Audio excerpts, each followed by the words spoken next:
നമസ്കാരം. മലയാളി വാർത്തയിലേക്ക് സ്വാഗതം. സിദ്ദിഖിനെതിരെ ഗുരുതരമായ ആരോപണങ്ങൾ ഉയർന്നു വന്ന സാഹചര്യത്തിൽ പോലീസ് അന്വേഷണം തുടങ്ങിയിരിക്കുകയാണ്.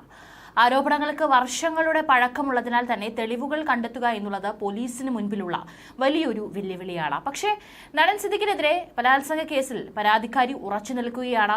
ഏതായാലും പ്രത്യേക അന്വേഷണ സംഘം തിരുവനന്തപുരം മസ്കറ്റ് ഹോട്ടലിൽ തെളിവെടുപ്പ് നടത്തിയിരിക്കുന്നു എന്നാണ് റിപ്പോർട്ടുകൾ.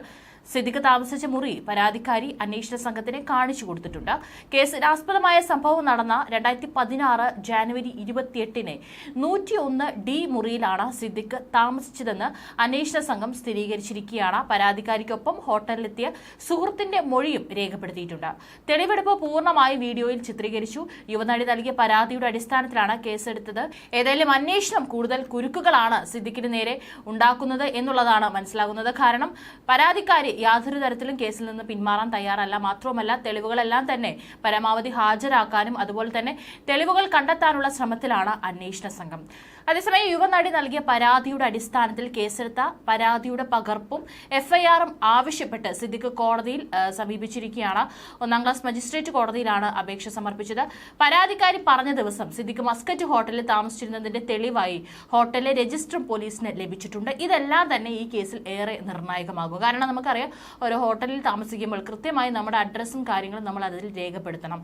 മാത്രമല്ല, ഈ ഒരു നടി പറഞ്ഞിട്ടുണ്ട്, ഇത്തരത്തിൽ സിദ്ദിഖിനെ കാണുവാനായിട്ട് ആ ഒരു മുറിയിലേക്ക് പോകുന്ന സമയത്ത് അതിഥി രജിസ്റ്ററിൽ ഞാൻ കൃത്യമായി തന്റെ പേര് രേഖപ്പെടുത്തിയിട്ടുണ്ടെന്ന് പറഞ്ഞു. അപ്പോൾ പോലീസിന് ആ രജിസ്റ്റർ ലഭിച്ചിട്ടുണ്ട് എന്നാണ് അറിയിച്ചിരിക്കുന്നത്.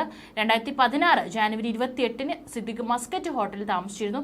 അന്നേ ദിവസമാണ് സിനിമയുടെ പ്രിവ്യൂ നടന്നത്. പ്രിവ്യൂ നടന്ന ദിവസം ഹോട്ടലിൽ വിളിച്ച് വരുത്തി ബലാത്സംഗം ചെയ്തുവെന്നായിരുന്നു സിദ്ദിഖിനെതിരായ പരാതി. നടൻ സിദ്ദിഖ് പീഡിപ്പിച്ചതായ ജൂനിയർ ആർട്ടിസ്റ്റിന്റെ പരാതി മജിസ്ട്രേറ്റിന് മുന്നിൽ മൊഴിയായി രേഖപ്പെടുത്തുന്നതോടെ ഇനി ഒരിക്കലും ഈ മൊഴി മാറ്റാൻ പരാതിക്കാരിക്ക് കഴിയുകയില്ല. പരാതിയുടെ അടിസ്ഥാനത്തിൽ സിദ്ദിഖിനെതിരെ ബലാത്സംഗ കുറ്റം ചുമത്തിയിട്ടുണ്ടെങ്കിലും എല്ലാ വശങ്ങളും പരിശോധിച്ച് മാത്രം തുടർ നടപടി സ്വീകരിക്കാനാണ് അന്വേഷണ സംഘത്തിന്റെ തീരുമാനമെന്നാണ് സൂചന. ദേശീയ വാർത്താ ഏജൻസിയായ ANA ഉൾപ്പെടെയുള്ള മാധ്യമങ്ങൾക്ക് മുൻപ് നൽകിയ പ്രതികരണങ്ങളും മജിസ്ട്രേറ്റിന് മുന്നിൽ നൽകിയ മൊഴിയോടൊപ്പം അന്വേഷണ സംഘത്തിന് പരിശോധിക്കേണ്ടതായി വരും. സിനിമ ചർച്ച ചെയ്യാമെന്ന് പറഞ്ഞ് തിരുവനന്തപുരം മസ്കറ്റ് ഹോട്ടലിലേക്ക് വിളിച്ചു വരുത്തി സിദ്ദിഖ് പീഡിപ്പിക്കുകയായിരുന്നു എന്നാണ് പരാതിക്കാരി ആരോപിച്ചിരിക്കുന്നത്.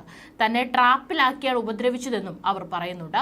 പീഡനം തുറന്നു പറഞ്ഞതിനാൽ തന്നെ സിനിമയിൽ നിന്ന് ഒഴിവാക്കിയെന്നും ജൂനിയർ ആർട്ടിസ്റ്റായ നടി വ്യക്തമാക്കിയിട്ടുണ്ട്. അതീവ ഗുരുതരമാണ് ഈ മൊഴിയെങ്കിലും തെളിവുകൾ സംഘടിപ്പിക്കുക അന്വേഷണ സംഘത്തെ സംബന്ധിച്ച് പ്രധാന വെല്ലുവിളി തന്നെയായിരിക്കും. നടി പറഞ്ഞ പ്രകാരമാണെങ്കിൽ സംഭവം നടന്നിട്ട് ഇപ്പോൾ 7 വർഷം പിന്നിട്ട് കഴിഞ്ഞു. മസ്കറ്റ് ഹോട്ടലിൽ നിന്നും CCTV ദൃശ്യം അടക്കം കണ്ടെത്തുക അതുകൊണ്ട് തന്നെ ബുദ്ധിമുട്ടാകും. ഏത് റൂമിലാണ് സിദ്ദിഖ് അന്ന് താമസിച്ചതെന്നും ആ സമയം ആരൊക്കെയായിരുന്നു ഹോട്ടലിൽ ഡ്യൂട്ടിയിൽ ഉണ്ടായിരുന്നതെന്നതും കണ്ടെത്തേണ്ടതുണ്ട്. ഇവരുടെ മൊഴിയും പോലീസിന് രേഖപ്പെടുത്തേണ്ടതായി വരും. ഇതും കൂടാതെ മുകേഷിന്റെ മരടിലെ വീട്ടിൽ നടിയെ എത്തിച്ച് ഇന്നലെ തെളിവെടുപ്പ് നടത്തിയിരുന്നു. ഇടവേള ബാബുവിനെതിരെ ആരോപണം ഉന്നയിച്ച നടിയെ കൊച്ചിയിലെ ഫ്ളാറ്റിലും ബോൾഗാട്ടി പാലസ് ഹോട്ടലിലും കൊണ്ടുപോയി തെളിവെടുപ്പ് നടത്താനാണ് തീരുമാനം.